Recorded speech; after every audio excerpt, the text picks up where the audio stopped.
Voice بک کے معزز دوستو السلام علیکم۔ دوستو، اگر آپ رئیس المؤرخین ابن خلدون کا مختصر تعارف اور حالات زندگی جاننا چاہتے ہیں تو اس ویڈیو کو آخر تک لازمی دیکھیں۔ دوستو، ابن خلدون عالم اسلام کے مشہور و معروف مورخ، فقیہ، فلسفی اور سیاست دان تھے۔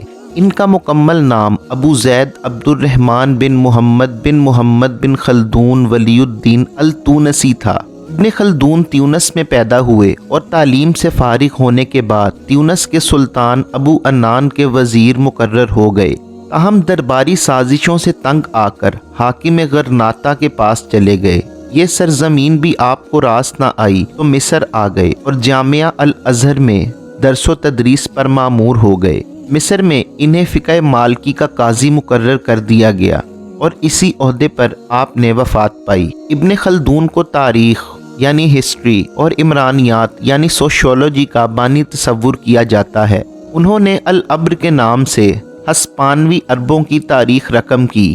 ان کا سب سے بڑا کارنامہ مقدمہ فی التاریخ ہے، جو مقدمہ ابن خلدون کے نام سے مشہور ہے۔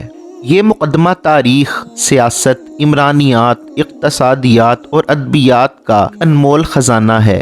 ابن خلدون کا خاندان پہلے جزیرہ نما عرب سے آ کر اندلس میں آباد ہوا، پھر وہاں سے تیونس آئے۔ 1332 عیسوی میں ابن خلدون پیدا ہوئے۔ ابن خلدون نے چھوٹی ہی عمر میں قرآن مجید، حدیث، فقہ، فلسفہ، ادب اور تاریخ میں کمال پیدا کر لیا۔ ان کو علم و فضل میں بہت شہرت حاصل ہوئی۔ طلسمان کے بادشاہ نے ان کی بہت تعظیم کی اور ان کو اپنا کاتب مقرر کر لیا۔ پھر کسی وجہ سے ایسا ناراض ہوا کہ ان کو قید میں ڈال دیا۔ 4 سال بعد بادشاہ فوت ہوا اور ابن خلدون وہاں سے رہا ہو کر غرناطہ آ پہنچے۔ سرزمین غرناطہ میں سلطان ابو عبداللہ محمد الخامس الغنی نے ان کا شاندار استقبال کیا۔ ابن خلدون اپنی بقیہ عمر غرناطہ ہی میں بسر کرنا چاہتے تھے، لیکن بعد میں کچھ ایسے واقعات پیش آئے کہ وہ پھر طلسمان چلے گئے اور اسی کے ایک نواحی قلعے میں انہوں نے اپنی تاریخ اور اس کا مشہور کتاب مقدمہ لکھنا شروع کر دیا۔ 4 برس تیونس میں رہ کر ابن خلدون مصر پہنچے اور دنیا کی مشہور اسلامک یونیورسٹی جامعہ الازہر میں علوم اسلامیہ کی تعلیم اور تدریس میں مشغول ہو گئے۔ ان کے علم کی شہرت نے ان کو سلطان مصر کے دربار میں پہنچا دیا۔ سلطان سیف الدین برقوق نے انہیں فقہ مالکیہ کا قاضی مقرر کر دیا۔ ان کے عدل و انصاف اور مہارت قانون کی وجہ سے سلطان اور علماء سب ان کے گرویدہ ہو گئے۔ اسی زمانے میں ان کے اہل و عیال تیونس سے سمندری جہاز میں مصر آ رہے تھے۔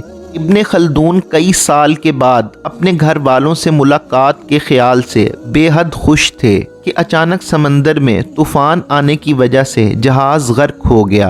ابن خلدون کو اس حادثے سے بہت بڑا صدمہ لگا، لیکن انہوں نے ہمت نہ ہاری اور اپنے کاموں میں دن رات محنت سے مشغول رہے۔ 789 ہجری میں آپ نے حجاز جا کر حج کیا اور واپس قاہرہ میں آ کر اپنی عظیم الشان تصنیف تاریخ ابن خلدون مکمل کی اور اس کو سلطان عبدالعزیز کی خدمت میں پیش کر کے بے بہا انعامات اور عطیات حاصل کیے۔